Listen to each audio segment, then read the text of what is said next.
Is it true that you guys had a shared bank account and then you blew that money and rented a house with it, but in that house you wrote Good Will Hunting? Is that accurate?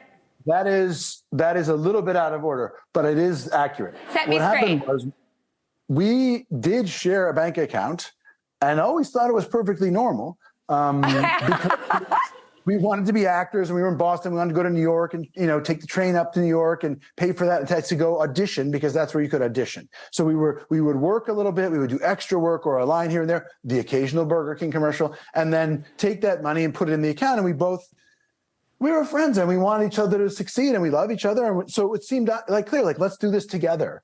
And it's actually, in retrospect, really valuable because I think kind of starting out in a field like that can feel very lonely. But we shared that bank account into our 20s, even into when we lived and wrote Good Will Hunting in a house in Eagle Rock, which is a neighborhood in Los Angeles, which was at the time a very inexpensive neighborhood and very far from all the places you had to go to audition and all that stuff. And then when we sold Good Will Hunting, I was like, we are now rich for life. My needs are over. I will never have to work again. I'm rich forever. We sold it for $600,000. We split that, $300,000 each, and then the agents got $30,000, so we had $270, and we paid about $160 in taxes. So we had $110,000. We each bought $55,000 Jeep Cherokees, and then had $55,000 left, which naturally we decided to rent a $5,000 a month party house on Glencoe Way up by the Hollywood Bowl, and we were broke in 6 months. All right! Yes! Thank you! Now, maybe that parlays into, you have started this company called Artist Equity. Everyone out there is like, and this is your title card.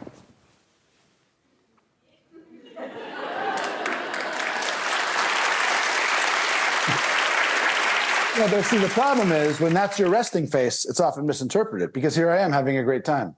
Do you have RBF? What's that? Resting bitch face. I definitely have RBF, if I can say that. Well, you can here. I think you did something economical here where this is an unprecedented company.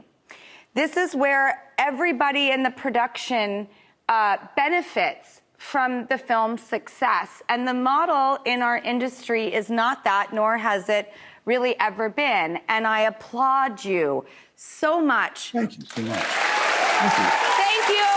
Thank you. Thank you. You're making me very uncomfortable because it really is about exactly that last thing you said, which is that it's a complete, seemed obvious to me and totally in my self-interest. The better the artists are and technicians who are on your crew, they make a massive difference. These are artists of just as much or greater significance as anyone in front of the camera.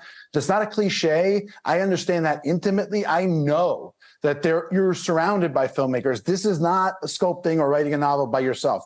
You are dependent on everybody you're working with. You're dependent on that environment, how it moves, how it's fostered, how people feel, whether they're valued. And frankly, you'll go to try to do some project and all the money to do it is already committed to a bunch of people who are long gone. And that I've always believed in I shouldn't have gotten paid for the movies that I was in that didn't work. That's not right?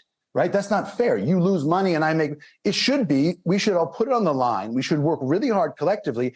And then everybody, actors, directors, the writers, the crew should have the massive lion's share of the profit because I believe a company can stay in business with a narrow margin if you hire the right people. And so it's really about how you do it.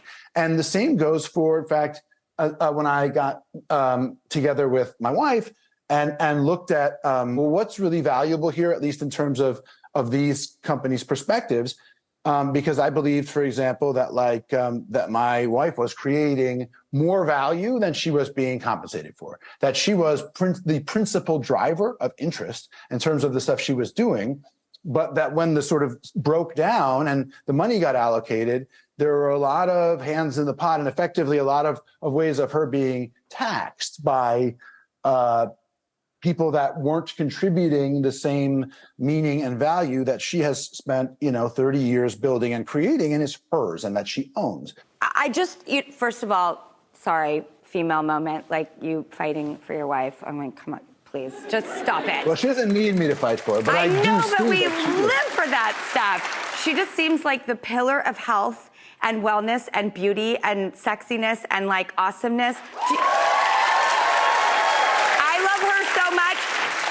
Do you have a cheat drawer in the house? Because I feel like I don't know.